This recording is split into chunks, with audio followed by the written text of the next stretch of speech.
भजन से शुरुआत की। 12-13 साल की थी मैं जब मैंने कथा करी। तो मेरे घर में हमेशा से यही माहौल था। हम भजन गाते थे, हनुमान चालीसा करते थे।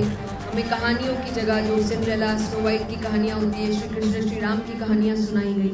तो एक इंटरेस्ट बहुत जागा मन में। तो थोड़ी सी भी जब समझदारी आई तो अपने आप मन किया कि मुझे और जानना है, पढ़ना है। तो शायद वो ही मुझे, मेरी जिज्ञासा ही यहाँ तक लेकर आई है। मैंने कभी भी सोचा नहीं, प्लानिंग से नहीं करी कि अच्छा अब ये करते अब वो करते हैं, आज तक नहीं। मोटिवेशन भी प्लानिंग नहीं थी, अचानक से हो गया। जब यूथ का ये प्रॉब्लम था कि वो 7 दिन नहीं दे सकते, तो हमने कहा 1 दिन दे दें। मेरी पहली कथा कोलकाता में थी। वहाँ पे श्याम बाबा का एक बहुत प्राचीन मंदिर है, गुजरी धाम, और मैंने मंदिर में ही पहली कथा करी थी।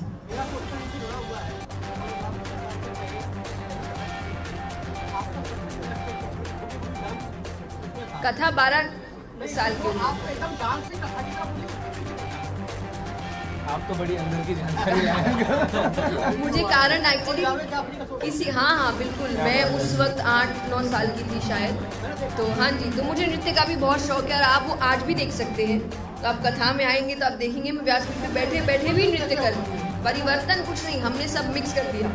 लेकिन बस मेरी जिज्ञासा भगवान की ओर बहुत ज़्यादा बढ़ती गई, जो बाकी जिज्ञासाओं से मुझे ज़्यादा खींचती और लेकर गई, इसलिए मैंने उसी को अपना क्षेत्र छोड़ दिया।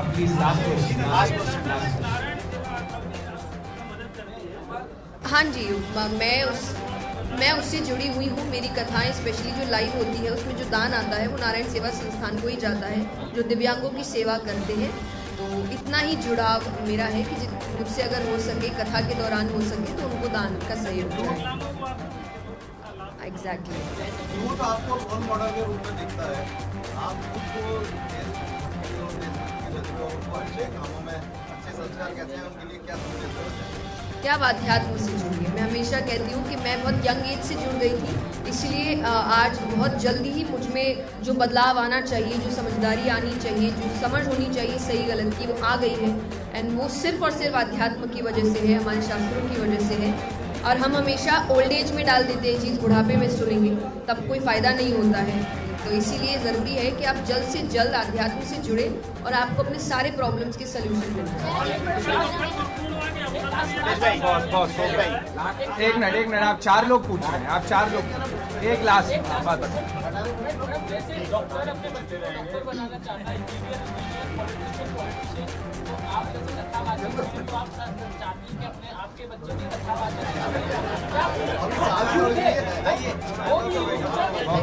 मेरे पापा कथावाचक नहीं है।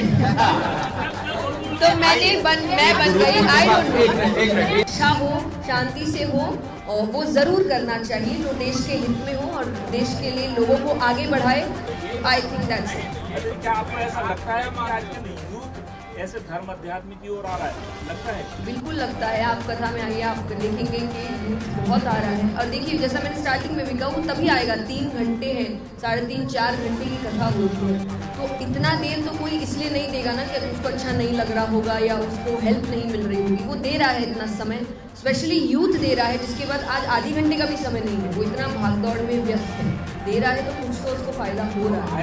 आयोजकों में कोई यूथ इस प्रकार से आयोजक जैसे यूथ, हाँ देखिए आपके सामने इस प्रकार की और पहले जो यूथ हमने आयोजन किए ऐसे नहीं, बिल्कुल यूथ ने किए हैं, यूथ आए हैं। मैं हमेशा कहती हूँ ज़रूरी नहीं कि किए हैं तो ही हो, यूथ आते भी बहुत हैं। और शायद अब यूथ कर रहा है तो जैसा मैंने कहा कि जब मैं कथा करती हूँ तो इसीलिए लोग ज़्यादा आते हैं। कोई हमारे जैसा बैठा है तो कोई नहीं, कोई हमारे जैसा बैठा है, हमारे जैसा करवा भी रहा है। तो आई थिंक डबल यूथ आने वाला है इस कथा में।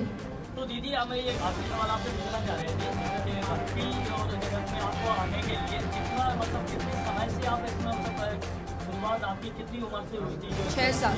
और मैं कथा तक ही सीमित हूँ। और बाकी लॉ के साथ क्या होना चाहिए, देश के साथ सरकार बैठी है, अपना काम कर रही है। तो आई थिंक वो उनका काम ज़्यादा अच्छा है, उनको सौंप दिया जाए। मेरा जो काम है वो कथा करना है, मैं उसको अच्छे से कर लूँ। आई थिंक वही ज़्यादा हो। समर्थन करती हैं आप हिंदू राष्ट्र? मुझे बहुत खुशी है अगर सनातन धर्म आगे बढ़ेगा, सनातन होने के नाते। लेकिन जो भी हो वो कानून के दायरे में रहकर हो, बहुत अच्छी बात। बहुत छोटी सी उम्र है, कथा की प्रेरणा कहाँ से मिली आपको? भगवान से ही मिली मैं कहूँगी, क्योंकि मैंने तो कुछ सोचा नहीं था, समझा नहीं था। मैं 6 साल की आयु थी मेरी जब मैंने शुरुआत करी, भजनों से करी, फिर कथा में आई। तो मैं हमेशा यही कहती हूँ कि मैंने ये नहीं चुना, इस स्थान ने मुझे चुना। मुझे लगता है पर्सनल क्वेश्चन ना पूछें, क्योंकि ये थोड़ा सा पर्सनल देखिए, कोशिश है कथा, क्योंकि कथा के तरीके से चलती है, कथा से रिलेटेड जो भजन होते हैं वही आते हैं।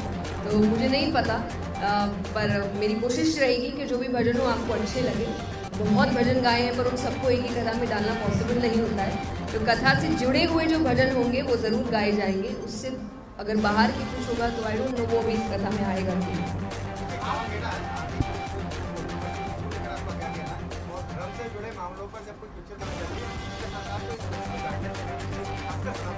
सरकार जाने देखिए, मुझे नहीं पता। मैं यही कहती हूँ हमेशा कि आप जो भी देख रहे हैं ज़रूर देखिए, लेकिन शुरुआती जो नॉलेज है, नॉलेज आप ग्रंथों से लीजिए। देखिए, देखते हम भी सब कुछ है, पर हमको फैक्ट क्या है पता है। तो आपको पता होता है आप क्या देख रहे हो, क्या सही है क्या गलत है। तो आपसे निवेदन है कि आप अपने बच्चों को अगर कुछ सिखाना चाहते हैं तो ग्रंथों से शुरू करिए। वहाँ पे ऑथेंटिक बातें हैं, सच्ची बातें हैं। उसके बाद फिर उसको भी पता होगा कि कौन सी चीज़ सिर्फ देखने की है, कौन सी चीज़ समझने की है, कौन सी चीज़ इग्नोर करने की और कौन सी चीज़ सीखने की है। स्टार्ट वहाँ से मत करिए कि आप वो दिखा के बच्चों को बता रहे हैं कि चाहे वो कुछ भी हो, सीरियल्स भी है, मूवीज़ भी है, क्योंकि उनका वो काम है। काफ़ी बातें बनाते वक्त वो ये भी सोचते हैं कि आज के समय के लिए क्या करें, तो उनको भी इधर उधर होता है। लेकिन आप चाहेंगे अपने बच्चों को जो एंशिएंट इंडिया है वही समझाए, उसके लिए स्क्रिप्चर्स पहले पढ़ाइए बचपन से, क्योंकि मैंने वैसे ही सीखा। मेरे घर में हमेशा से हमें ग्रंथ पढ़ाए गए, इसलिए उसके बाद हमने कुछ भी देखा तो हमें पता था कि हमें क्या डिफरेंस करना है, क्या सही है क्या गलत है। और एक ज़रूर कि आप कुछ भी बनाते हैं तो उसमें एक मर्यादा हमेशा होनी चाहिए, क्योंकि भगवान से श्रद्धा जुड़ी है लोगों की, तो वो उनको शायद उस बात से ठेस पहुंचती है। बाकी उनको कोई इतना नहीं है, उनको ठेस पहुंचती है कि उनके भगवान को इस तरीके से नहीं देख सकते। उसका थोड़ा सा ध्यान रखें।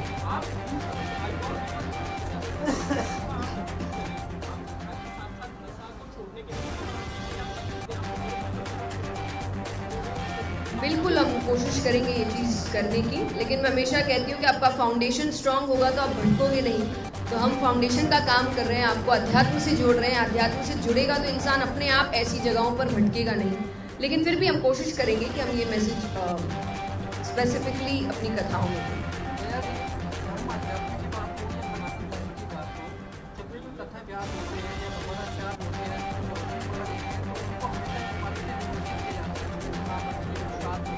देवी जी, गुरु माता जी, आप हमेशा जया कुमारी बनी हुई हैं और किशोरी हैं, तो क्या आप नहीं चाहते कि आपके आने पर प्रमोशन किया जाए, नहीं, आपकी उपाधि लगाई जाए? ऐसा क्यों? बिल्कुल भी नहीं। जैसा मैंने कहा, मैं नॉर्मल हूँ, मुझे अच्छा लगता है कि, और मुझे ऐसा लगता है कि जब उन्होंने भी कहा कि यूथ आपसे कनेक्ट होता है, यूथ बहुत आता है, वो इसीलिए आता है क्योंकि वो देखता है कि कोई बैठा है जो हमारे जैसा है, जो हमें ज़्यादा अच्छे से समझेगा। तो इसीलिए मैं हमेशा कहती हूँ, ना तो मैं थी, ना हूँ, ना आगे रहूँगी ये साधु संत साध्वी, बिल्कुल नहीं। मैं एकदम साधारण लड़की हूँ और इसीलिए जया किशोरी ही रहेगी। तो माना जाए कि जया किशोरी जी एक मोटिवेटर के तौर पर काम कर रहे हैं। बिल्कुल, और भी बहुत तरीके से काम करेगी, काम करती रहेगी। पर हाँ, मुझे नहीं लगता कि मैं उस पदवी के लायक हूँ, टू बी वेरी ऑनेस्ट, कि मैंने वैसा कुछ काम किया है कि आप मुझे साधु संत महामंडलेश्वर इन नामों से आप मुझे आदर दे। मुझे नहीं लगता मैं उस लायक हूँ। जितना काम किया है उतना ही सम्मान दीजिए, वो ही अच्छा होगा।